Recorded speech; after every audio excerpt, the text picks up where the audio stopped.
वहीं शुरुआत अब खबरों की करेंगे लखनऊ से। आपको खबर बता दें, जहां यूपी बीजेपी संगठन की बड़ी बैठक हुई। बीजेपी मुख्यालय पर हुई बैठक। आपको बता दें कि यूपी बीजेपी के प्रदेश पदाधिकारी बैठक में मौजूद रहे। बीजेपी प्रदेश अध्यक्ष भूपेंद्र चौधरी और महामंत्री संगठन धर्मपाल सिंह भी बैठक में मौजूद रहे। संगठन में बदलाव को लेकर चर्चा की गई। सभी संगठनात्मक 98 जिलों में बीजेपी ने तैनात किए ऑब्जर्वर। मौजूदा जिलाध्यक्ष के अलावा 4 लोगों के नाम का ऑब्जर्वर देंगे सुझाव। वहीं जुलाई के आखिरी सप्ताह में उत्तर प्रदेश बीजेपी में दिखेगा बड़ा बदलाव। आपको बता दें कि 14 जुलाई को श्रावस्ती में होने वाली जेपी नड्डा की जनसभा को लेकर भी इस बैठक में चर्चा की गई। तो 2024 को लेकर तैयारियों में बीजेपी पूरी तरीके से जुटी हुई है। यहां पर बड़ी बैठक हुई है और मिशन मोड में बीजेपी नजर आ रही है।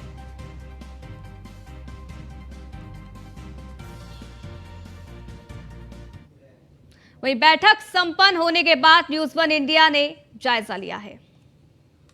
भारतीय जनता पार्टी के प्रदेश मुख्यालय पर आज एक अहम बैठक की गई थी, जिसकी अध्यक्षता खुद चौधरी भूपेंद्र चौधरी जो कि प्रदेश अध्यक्ष हैं, साथ ही धर्मपाल सिंह जो कि प्रदेश संगठन महामंत्री हैं, उन्होंने की थी। आप देख सकते हैं इस समय में पीछे कि भूपेंद्र चौधरी जो कि प्रदेश अध्यक्ष वो निकल रहे हैं। और माना जाए इस संगठन बैठक में सबसे अहम जो निर्णय लिए गए हैं वो संगठन बदलाव को लेकर लिए गए हैं। साथ ही साथ आपको बता दूँ कि 98 संगठनात्मक जो जिले हैं उनके लिए ऑब्जर्वर नियुक्त किए गए हैं। उनकी जिम्मेदारी है कि ऑब्जर्वर जो इस समय मौजूदा जिला अध्यक्ष है उनके अलावा 4 ऐसे लोगों के नाम देंगे जो जिला अध्यक्ष के लिए कहीं ना कहीं आगे आ सकते हैं। तो ऐसे लोगों को भी उसमें नाम जोड़ा गया है, नाम देंगे। और माना जा रहा है कि 15 तारीख की लास्ट डेट रखी गई है जब इनको अपने नाम यहाँ पे संगठन को देने होंगे। साथ ही साथ आपको बता दूं 14 जुलाई को एक प्रस्तावित रैली है। जेपी नड्डा की राष्ट्रीय अध्यक्ष जेपी नड्डा, उनकी एक रैली प्रस्तावित है जो कि श्रावस्ती में की जाएगी। एक बार फिर से भारतीय जनता पार्टी कहीं ना कहीं हारी हुई सीटों पर अपना ध्यान केंद्रित करती हुई नजर आ रही है। इसको लेकर श्रावस्ती से शुरुआत करेंगे रैली की, जनसभा की। जनसभा में अवध क्षेत्र को कहीं ना कहीं साधने का कोशिश रहेगी। आपको बता दूं कि जिस तरीके से लगातार भारतीय जनता पार्टी ने 9 साल प्रधानमंत्री के होने पे जनसंपर्क अभियान चलाया था,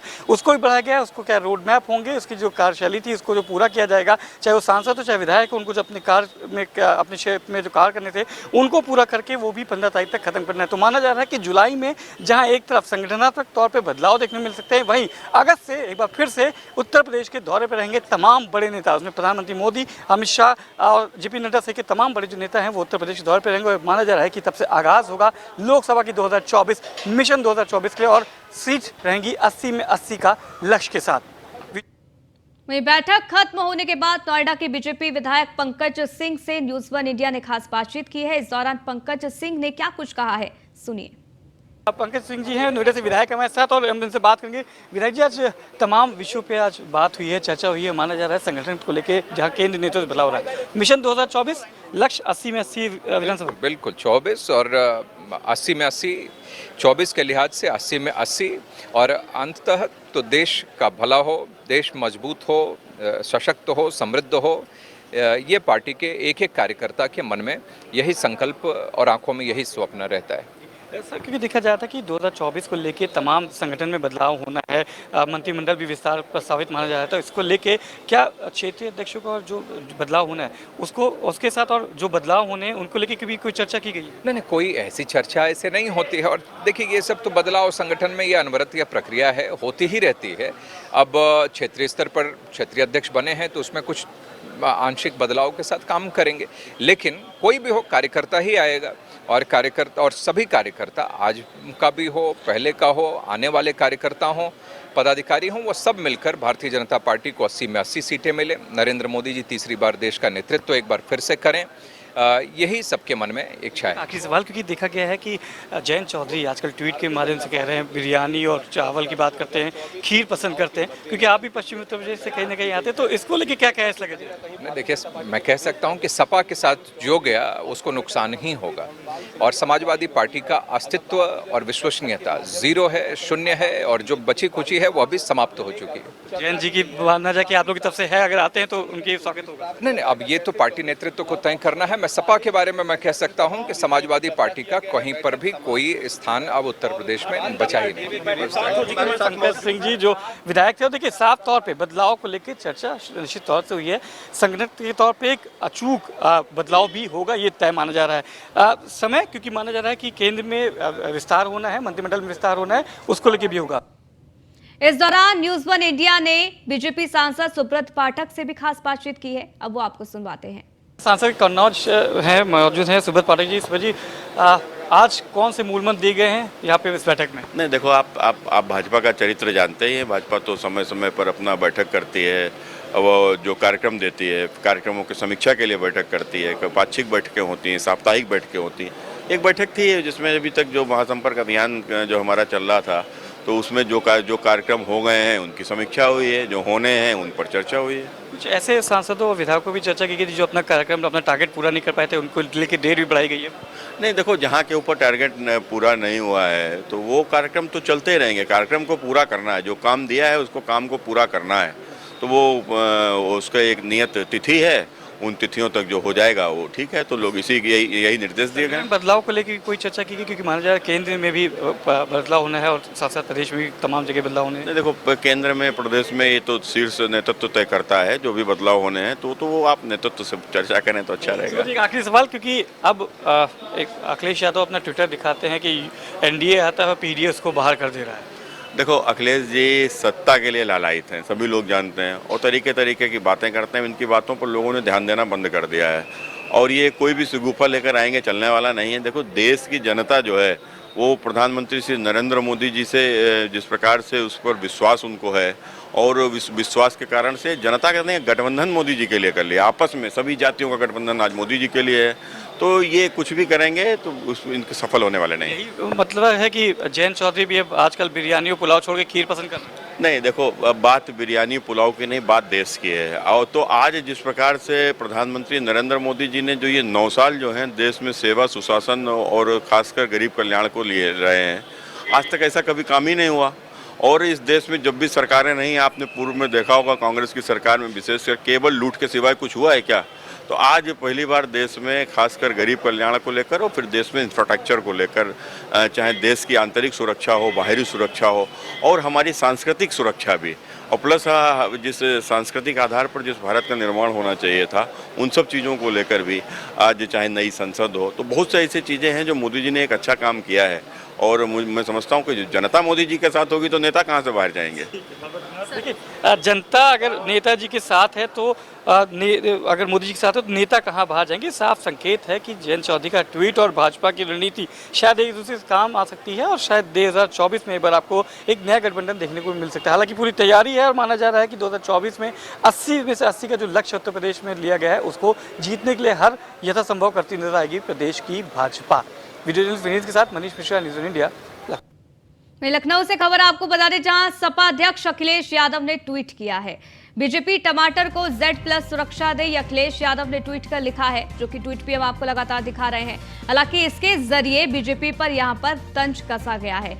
वाराणसी में सब्जी विक्रेता ने बाउंसर रखे हैं, टमाटर की रखवाली के लिए यहां पर बाउंसर रखे गए हैं। ये बात भी अखिलेश यादव के द्वारा कही गई।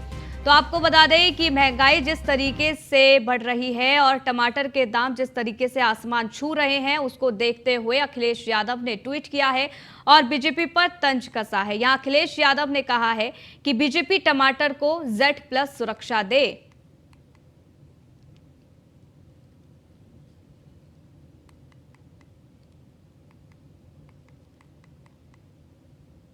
वहीं अम्बेडकर नगर से खबर है, जहां सुबह सपा अध्यक्ष ओम प्रकाश राजभर का बयान सामने आया है। पुलिस की लापरवाही से अरविंद पर हुआ हमला, ये राजभर की तरफ से आरोप लगाए गए हैं। फोन करने पर भी पडरौना थानाध्यक्ष नहीं पहुंचे। हत्या होने पर सांत्वना देने पहुंचे थे अरविंद राजभर और उस समय हमला किया गया। हत्यारे का नाम केस से थानाध्यक्ष ने निकाला है, ये भी आरोप ओम प्रकाश राजभर ने लगाया है। प्रोटोकॉल होने के बाद भी प्रोटोकॉल का पालन नहीं किया गया। सपा और बीएसपी सरकार में मुसलमानों की उपेक्षा हुई है। यहां पर ओम प्रकाश राजभर ने सपा और बीएसपी पर भी हमला बोला। आजादी के बाद नौकरी में 38% मुसलमान था, आज 1% भी नहीं रह गया है, ये ओम प्रकाश राजभर ने कहा है। अरविंद पर हुए हमले में सपा नेताओं का भी हाथ है।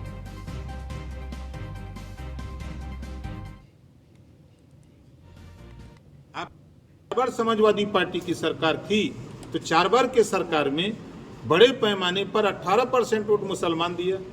चलो, हमने मान लिया कि राजभर नहीं दिया, पटेल नहीं दिया, बिंद केवट मल्लाह निषाद नहीं दिया, आरा कर्कबंसी बंजारा बहेलिया खंघार नहीं दिया, लेकिन जो दिया उसके लिए आपने क्या किया? डिप्टी सीएम भी तो मुसलमान को बनाने की सोच नहीं आई। 4-4 बार सरकार बनी, कभी सोचा उनके विषय में? इतना डेवलप किया आप लोगों ने मिल करके, इतना बुरा लग रहा है कि इतना डेवलप किया कि आज़ादी के बाद नौकरियों में 38% मुसलमान था। कांग्रेस ने विकास किया, सपा ने विकास किया, बसपा ने इतना तेज विकास किया कि आज 1% नहीं रह गए हैं। ये कहना उन लोगों को बुरा लग रहा है। समाजवादी पार्टी की सरकार थी, किस नाम से जानी जाती थी? गुंडों की सरकार। आपने जिक्र किया कुशीनगर, समाजवादी पार्टी के गुंडों ने इस तरह की किया है। जांच हुई, एडीजी ने जांच किया, डीआईजी ने उसमें, डीजीपी ने उसमें इन्वॉल्व हैं, सब लोग लगे हुए हैं। एसपी वहां आकर खुल के बयान देता है। जब नाम आता है किसका? राजाराम यादव का, समाजवादी पार्टी का नेता है। अगर इस बात को कहें तब बुरा लगेगा सपा के लोगों को। सपा के सारे नेता कुशीनगर के उसको बचाने में लगे हैं। क्यों नाम निकलवाया उसका? जब अपराधी अपराध करता है तो आप उसकी क्यों मदद करते हो? इसका मतलब आप गुंडों को संरक्षण देते हो। ये कहना बुरा है। और क्या कहें, स्वामी प्रसाद मौर्य जी को मजा लिए, 4 बार मंत्री रहे बसपा में, और उसके बाद दाव लगाए कहाँ? लखनऊ से खबर, आम आदमी पार्टी का जोरदार प्रदर्शन यहां पर देखने को मिला है। महिला प्रकोष्ठ की प्रदेश अध्यक्ष के नेतृत्व में यहां पर प्रदर्शन किया गया। आम आदमी पार्टी की सैकड़ों महिला कार्यकर्ता सड़क पर उतरी।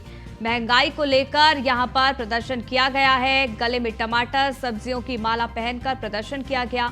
हाथों में तख्तियां लेकर सड़क पर यहां पर महिलाएं उतरी।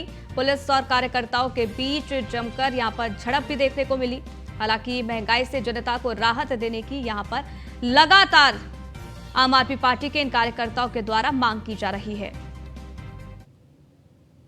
समाजवादी मजदूर सभा की प्रदेश कार्यकारिणी का गठन, आपको बता दें कि समाजवादी मजदूर सभा की प्रदेश कार्यकारिणी घोषित कर दी गई है। सपा मजदूर सभा की 21 सदस्यीय प्रदेश कार्यकारिणी घोषित की गई है, जहां पर पूनम श्रीवास्तव, महमूब अली, चंद्रमणि प्रदेश उपाध्यक्ष बनाए गए हैं। तमसीर खान, उमाशंकर मौर्य प्रदेश के सचिव बने हैं। आशीष गुप्ता, संदीप गुप्ता, नवाब कुरैशी प्रदेश सचिव, वहीं शोभनाथ तिवारी, विनोद यादव, राजेंद्र बेलदार प्रदेश सचिव बने हैं। दयाराम अहिरवार, सुधर सिंह शाक्य प्रदेश सचिव बने हैं। रमेश यादव, अभिषेक कौशिक, राधेश्याम यादव प्रदेश सचिव बनाए गए हैं। धर्मवीर, पवन बिंद, इसके साथ ही आपको बता दें कि तेज वर्मा, बीएस विमल सदस्य बने हैं। तो ये लिस्ट भी हम आपको दिखा रहे हैं।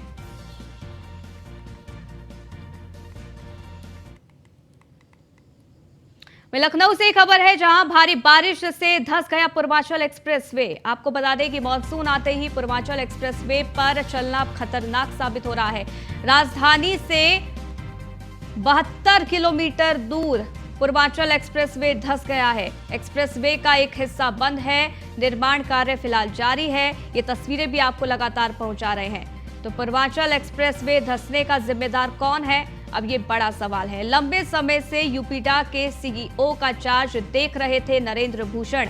पीडब्ल्यूडी से हटाकर उन्हें यूपीडा का प्रभार दिया गया था। यूपीडा के सीईओ रहते भी कोई काम नहीं किया गया। एक बार फिर पूर्वांचल एक्सप्रेसवे धंसने का जिम्मेदार आखिरकार कौन है? टोल वसूलने के बाद भी सुरक्षा मानकों पर क्यों काम नहीं किया गया? हाल ही में नरेंद्र भूषण से वापस लिया गया यूपीडा के सीईओ का चार्ज। अब आईडीसी मनोज कुमार को मिला है यूपीडा का चार्ज। नरेंद्र भूषण के चार्ज छोड़ते ही यहां पर पूर्वांचल एक्सप्रेसवे धंस गया है। इससे पहले भी यहां पर पूर्वांचल एक्सप्रेसवे धंस चुका है।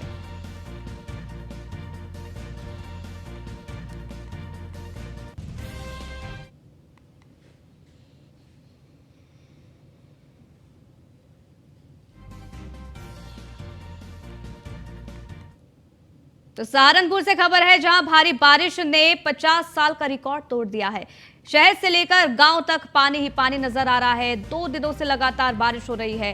भारी बारिश से आम जीवन पूरी तरीके से अस्त व्यस्त होता नजर आ रहा है। कमिश्नर आवास, पुलिस लाइन से लेकर ऑफिसर कॉलोनी तक पानी भर चुका है। कई स्थानों पर पानी भरने से स्थानीय लोग परेशान होते नजर आ रहे हैं। पानी निकालने में नगर निगम की जो गाड़ियां हैं वो भी जुटी हुई हैं। हालांकि ये तस्वीर भी आपको लगातार पहुंचा रहे हैं।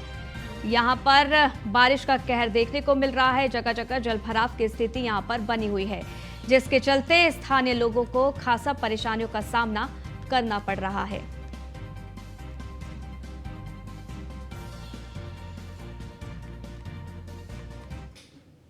सोनभद्र से खबर है, जहां न्यूज वन इंडिया की खबर का बड़ा असर देखने को मिला है। आपको बता दें कि डीजीपी ने इस पूरे मामले का संज्ञान लिया है। डीआईजी मिर्जापुर को तत्काल स्थलीय निरीक्षण करने के आदेश दे दिए गए हैं। डीजीपी के आदेश के बाद पीड़ित व्यक्ति के गांव पहुंचे डीआईजी मिर्जापुर। वहीं आपको बता दें कि पुलिस अधिकारियों ने मीडिया को गांव में जाने से रोका है। वायरल हुआ था दलित युवक से चप्पल पर थूक चटवाने का वीडियो। संविदा लाइनमैन ने दलित युवक से चटवाया था अपने चप्पल पर थूक। वहीं आपको बता दें कि शाहगंज थाना क्षेत्र के बड़डीहा गांव का ये पूरा मामला है। तो इस बुलेटिन में फिलहाल के लिए बस इतना ही। रुकेंगे एक छोटे से ब्रेक के लिए। देखते रहिए न्यूज़ वन इंडिया।